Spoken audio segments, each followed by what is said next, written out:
ہریپور یوم آزادی کے حوالے سے شہر بھر میں مختلف تقریبات منعقد کی گئیں، جس میں ڈسٹرکٹ ایڈمنسٹریشن، تحصیل انتظامیہ کے علاوہ شہر بھر میں مختلف پرائیویٹ اداروں نے بھی اپنی اپنی تقریبات منعقد کیں۔ کمشنر ہزارہ عامر سلطان خان ترین نے تقریبات میں شرکت کی اور موٹر وے انٹرچینج پر پودے بھی لگائے۔ اس موقع پر deputy commissioner D P O Muhammad Umar Khan, chamber of commerce کے عہدیدار، ڈی ایف او سردار فرحت بھی موجود تھے، جبکہ ہریپور پریس کلب میں عہد وفا کے نام سے گوا ایڈورٹائزمنٹ نے ایک پروکار تقریب کا انعقاد کیا، جس میں ملی نغمے، تقریری مقابلے، ٹیبلو اور جمناسٹک کے شاندار مظاہرے کیے گئے۔ تقریب میں بچوں، بزرگوں، نوجوانوں اور خواتین کی کثیر تعداد بھی موجود تھی۔ السلام علیکم، I am the principle of the legend school and college. آج 14 اگست کے حوالے سے میں صرف اتنا میسج آپ کو کنوے کرنا چاہوں گی کہ جس طرح 1947 میں 14 اگست اس دنیا کے نقشے پر ابھرا، تو اس ٹائم پہ قائد اعظم کا صرف ایک ہی موٹو تھا، وہ تھا کام کام اور بس کام۔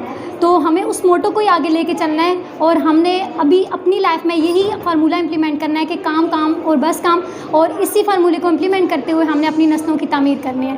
اس موقع پر ہریپور پریس کلب کے صدر ذاکر حسین ترونی نے گوا ایڈورٹائزمنٹ کا شکریہ ادا کیا اور خطاب کرتے ہوئے کہا کہ یہ ملک ہمارے آباء و اجداد کو کسی نے پلیٹ میں رکھ کر نہیں دیا ہے، بلکہ بڑی قربانیوں کے بعد حاصل کیا گیا ہے۔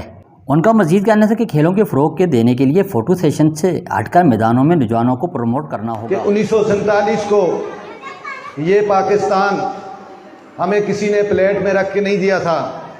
اس پاکستان کے لیے ہمارے آباء و اجداد نے بڑی قربانیاں دی ہیں، ہزاروں لوگوں نے اپنی جانوں کا نذرانہ پیش کیا ہے۔ میں اگر ہریپور کی بات کروں، آج اگر ہریپور میں آپ کو جتنی بڑی بڑی شخصیات نظر آ رہی ہیں، لیکن قیام پاکستان سے پہلے 1947 سے پہلے یہاں پر نہ تو کسی مسلمان کا کوئی پرائیویٹ سکول تھا، نہ کسی مسلمان کا کوئی کاروبار تھا، اور نہ ہی اس طرح کی کوئی شخصیت تھی سماجی۔ 1947 کی شام تک ہریپور میں خالصہ سکول، لکشمی رام سکول اور اس طرح کے سکول تھے۔ آج کا جو پروگرام ہے، شہید اختر اوان صاحب، میں ان کا انتہائی مشکور ہوں کہ انہوں نے انتہائی نامساعد حالات میں اتنا خوبصورت پروگرام ارینج کیا ہے۔ تقریب سے شاہد اختر ایوان نے خطاب کرتے ہوئے کہا، سب سے پہلے ہم کو اپنا احتساب کرنا ہے، دوسروں پہ تنقید بعد میں کریں گے، لیکن سب سے پہلے اپنے آپ سے تو حساب مانگے۔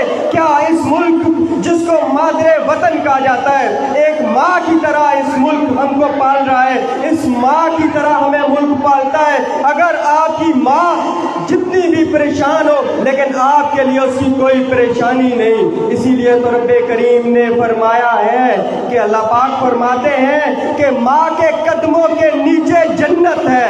اسی لیے نہیں فرمایا، لیکن ماں نے بہت قربانیاں دی ہیں، اسی لیے مادر وطن پاکستان نے بھی بہت قربانیاں دی ہیں۔ آج ہمیں اپنے ملک پاکستان کے لیے وفا کرنی ہے، اور آج یہاں پہ جتنے بھائی بیٹھے ہیں، جتنی بہنیں بیٹھی ہیں، جتنے بچے بیٹھے ہیں، یہ ہمارے مستقبل کا سرمایہ ہے۔ جتنے میڈیا والے بیٹھے ہیں، ہمارا پروگرام کرنے کا مقصد یہ ہے کہ آج ہم اس کو جشن کے طور پہ نہیں مناتے، آج ہم عہد کرنے کے لیے منائیں گے کہ جس ملک نے ہمیں قربانی دی، آج جس طرح ہم مقروض ہو چکے ہیں، بہت افسوس ہوتا ہے۔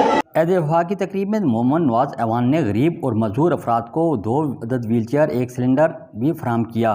اس موقع پر محمد نواز ایوان نے خطاب کرتے ہوئے کہا کہ غریب اور مسکین کی خدمت کرنا ہماری اولین ترجیح ہے۔ آخر میں مقابلوں میں حصہ لینے والوں کو سرٹیفکیٹ بھی دیے گئے۔ شاہد اختر ایوان نے تمام شرکاء کا شکریہ ادا کیا۔ راشد محمود، ہریپور۔ FCTV کے آفیشیل یوٹیوب چینل کو سبسکرائب کریں، بیل آئیکن کو پریس کریں تاکہ ہماری تازہ ترین اپڈیٹ سے آگاہ رہ سکیں۔